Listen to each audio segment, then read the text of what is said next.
Bem-vindo ao canal Evangelho Puro Trechos, canal não oficial do irmão Mário Persona.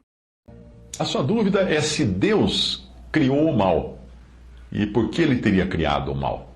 A dúvida veio do versículo em Isaías 45:7, que diz, Deus dizendo, eu formo a luz e crio as trevas, eu faço a paz e crio o mal. Eu, Senhor, faço todas estas coisas. Muitos têm essa dúvida e chegam até a questionar a bondade de Deus quando veem Deus aplicando castigos severos no Antigo Testamento ou permitindo tragédias de todos os tipos. A resposta rápida é que você pode usar um chicote sem ter sido o inventor do chicote, sem ter criado o chicote. Mas vamos analisar com maior profundidade a questão. Fica mais simples se nós enxergarmos do ponto de vista de Deus e de tudo que Ele criou. Por exemplo, Deus é luz. A luz não foi criada, obviamente. A luz sempre existiu, porque é um dos atributos de Deus. Deus é luz.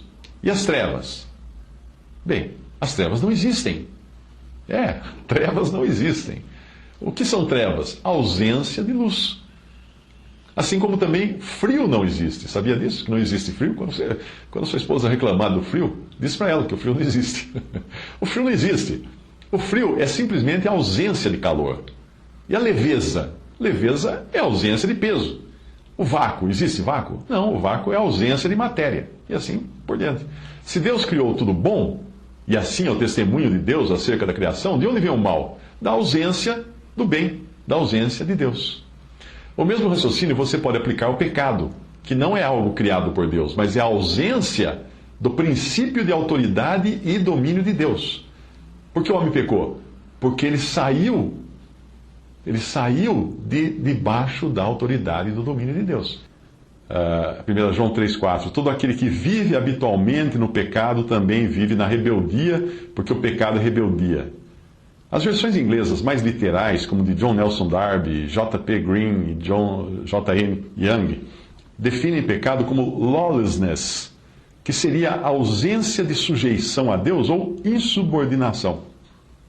Então, pecado é insubordinação. 1 João 3,4 todo aquele que pratica pecado, pratica também insubordinação. E pecado é insubordinação. Estou fazendo uma tradução livre do inglês. Poderia ser traduzido também como vontade própria, já que é uma vontade independente da vontade de Deus.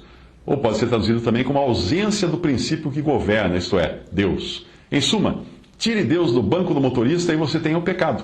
Uma lacuna que deixa o carro entregue à sua própria sorte.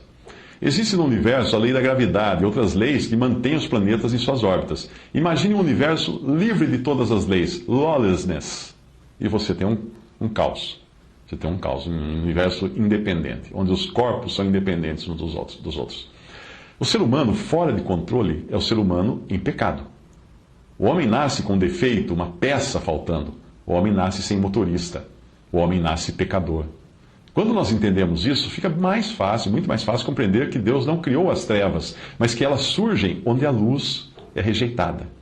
Raciocinando em cima desse contexto, o versículo que você mencionou indicaria não que Deus criou as trevas e o mal, mas que Deus cria as trevas, cria o mal, em um aspecto meramente circunstancial. Isto é, Ele introduz essas coisas em determinadas circunstâncias. A diferença é grande. Eu posso causar desordem, mas não fui eu quem inventou a desordem. Eu posso causar dor, mas não fui eu quem inventou a dor. Eu estaria apenas me valendo de algo que existe para um fim específico. Portanto, Isaías 45:7 diz, eu formo a luz e crio as trevas, eu faço paz e crio o mal. Eu, o Senhor, faço todas estas coisas. Esse conceito de trevas como ausência da luz, portanto, a luz de Deus, tem tudo a ver com as 3 horas de trevas que Jesus passou na cruz, sob o juízo divino, depois de ter ficado 3 horas sendo amaldiçoado pelos homens. Nas 3 horas em que os nossos pecados estiveram sobre Jesus, durante o tempo em que Deus o fez pecado por nós, como fala 2 Coríntios 5:21, Deus não podia ter comunhão com ele. Portanto, ali Deus tirou sua luz de cena. Como consequência, surgiram as trevas.